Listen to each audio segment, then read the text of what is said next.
Welcome to this video on possessive adjectives. If you've ever struggled to understand the difference between your and yours, this quick reference guide is designed to help you master them forever. What are possessive adjectives exactly? They show ownership, always sit directly in front of the noun they describe, and do not change for plurals. Unlike pronouns, the form remains the same, whether the noun is singular or plural. Let's look at the singular classics, my and your. We use my to indicate something belongs to the speaker, and your to indicate something belongs to the person being spoken to. When talking about gender, we use his for a singular masculine owner, and her for a singular feminine owner. Remember, the possessive adjective in English must always match the owner, not the object.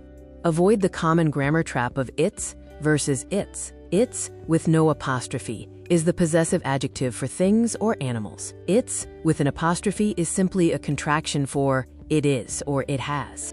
For plural forms, we use our for things that belong to us, and their for things that belong to them.